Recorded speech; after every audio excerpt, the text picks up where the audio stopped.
Kali ini saya akan membahas tentang OVO.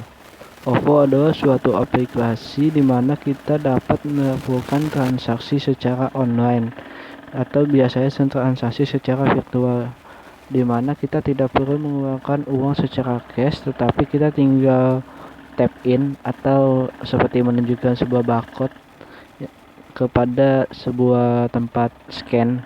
Jadi kita tidak perlu mengeluarkan uang secara cash lagi, tinggal di scan, maka transaksinya itu akan terhubung. Nah, biasanya dalam OVO itu ada beberapa bahasa pemrograman yang dipakai, seperti untuk backendnya dia menggunakan Java, Node.js, dan juga Python dan lain-lainnya. Untuk frontendnya dia menggunakan React.js. Lalu dia juga menggunakan sebuah database atau aplikasi database atau DBMS seperti MySQL, MongoDB, dan juga PostgreSQL.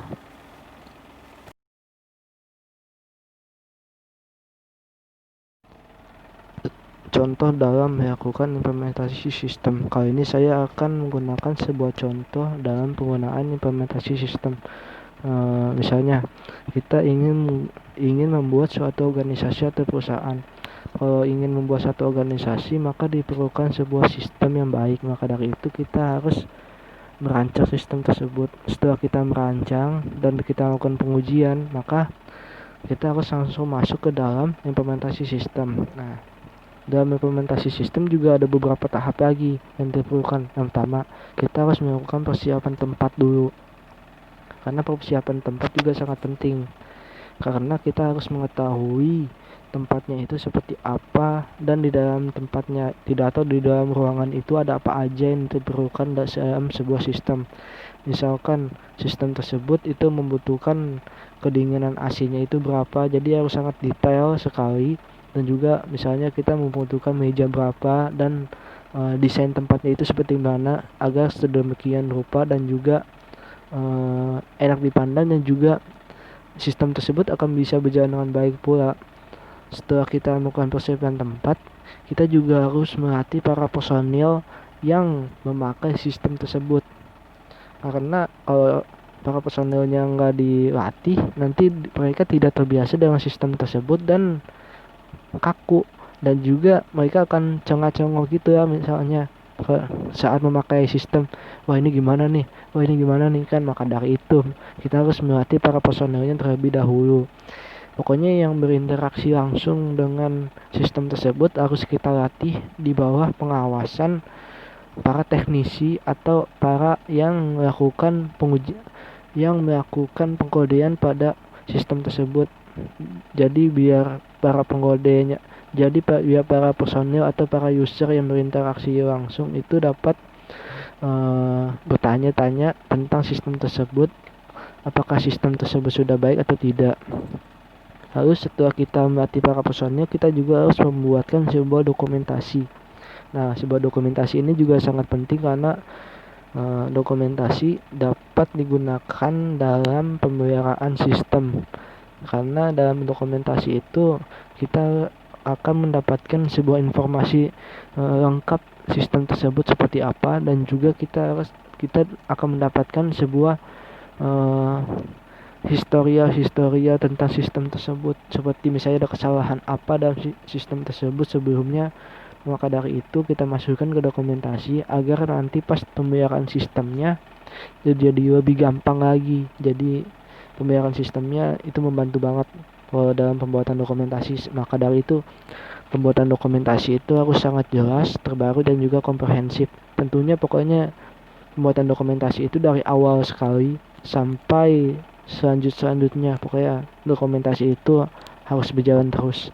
Setelah kita melakukan pembuatan dokumentasi, kita harus konversi sistem tersebut, karena kita juga sebelumnya kan kita memakai sistem yang lama. Misalnya suatu organisasi, kita kan ingin membuat suatu organisasi nih, kita masih memakai sistem yang lama. Misalnya kita belum memakai sistem komputer, masih manual. Dan maka dari itu kita harus mengkonversinya menjadi sistem komputer, sistem yang sudah terkomputerisasi. Karena itu kita konversi sistem tersebut supaya organisasi kita sudah melakukan sistem yang terkomputerisasi. Ada beberapa metode dalam melakukan konversi tersebut. Yang pertama, kita bisa menggunakan secara paralel, secara langsung, secara phasing, dan juga secara pilot. Setelah kita melakukan konversi sistem tersebut, kita dapat melakukan peninjauan pasca implementasi. Maksudnya kita harus juga mengawasi sistem tersebut saat setelah implementasi, apakah sistem tersebut sudah berjalan dengan semestinya atau tidak. Kalau memang tidak, maka akan dilakukan perbaikan oleh para pengkode. Kalau memang sudah berjalan dengan baik, maka sistem tersebut sudah dapat digunakan oleh banyak pihak.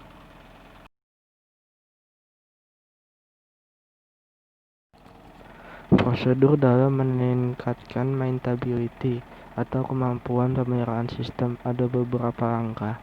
Pertama, kita harus menerapkan SDLC dan juga SWDLC atau System Development Lifecycle dan juga Software Development Lifecycle. Lalu, kita harus mendefinisikan data standar kita sendiri. Ketiga, kita harus menggunakan bahasa pemrograman yang standar. Keempat, kita harus merancang mode-mode yang terstruktur dengan baik. Kelima, kita harus mempergunakan juga mode-mode yang dapat digunakan kembali. Keenam, kita harus mempersiapkan dan juga membuat dokumen-dokumen atau dokumentasi yang baik, yang terbaru dan juga komprehensif. Ketujuh, kita juga harus menginstal aplikasi perangkat lunak, dokumentasi dan soal-soal tes di dalam sebuah CMS atau Change Management System.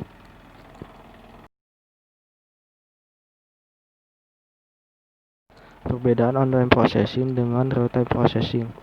Online processing adalah sebuah sistem yang mengaktifkan semua periferal sebagai memasuk data dalam kendali komputer induk, sehingga informasi-informasi yang didapatkan sangat up-to-date atau update yang terkini. Sedangkan real-time processing adalah suatu sistem di mana kita melakukan perekaman data yang prosesnya sangat cepat, sehingga outputnya itu relatif sama saat kita melakukan input. Nah, perbedaannya yaitu di waktu saat menghasilkannya. Kalau online itu memakan waktu beberapa sekian detik bahkan menit, sedangkan kalau real time processing itu memakan 100 atau 1000 detik saja. Maka dari itu sebenarnya real time processing itu lebih cepat ketimbang online processing. Ada perbedaannya lagi, yaitu online processing itu berinteraksi dengan pemakai saja, sedangkan real time processing juga berinteraksi dengan pemakai dan juga sistem tersebut.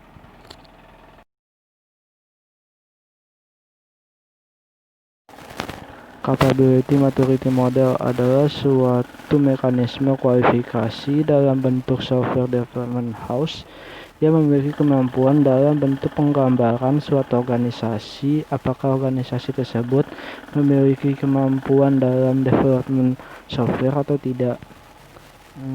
Ada beberapa ciri yang dapat dilakukan oleh CMM ini atau Capability Maturity Model ini. Yang pertama, proses pengembangan suatu organisasi disederhanakan dan dideskripsikan dalam wujud tingkatkan kematangan dalam jumlah tertentu. Yang kedua, tingkatkan kematangan tersebut dicirikan kembali dengan beberapa persyaratan yang harus diraih. Ketiga, tingkatan-tingkatan tersebut disusun secara sekuensial dari tahap awal sampai tahap akhir. Yang keempat, tingkatan-tingkatan tersebut harus dilalui satu persatu tanpa harus ada yang terlewati. Jadi nggak boleh loncat-loncat, jadi harus sesuai tingkatan tersebut. Kalau mau tingkatan selanjutnya, maka tingkatan yang tersebut harus persyaratannya harus terpenuhi dulu. Lalu ada beberapa tujuan pada Capability Maturity Model ini. Yang pertama, untuk menilai kematangan suatu organisasi dalam pembuatan software atau pengembangan software. Kedua, untuk menyaring para kontraktor, karena pasti kita akan memiliki beberapa kontraktor atau orang-orang yang akan melakukan pengembangan software ini. Jadi kita akan menyaringnya. Lalu ketiga, untuk memberikan arah atau peningkatkan organisasi bagi para top manajemen. Yang keempat, sebagai alat untuk menilai keunggulan kompetitif yang dimiliki suatu perusahaan tersebut.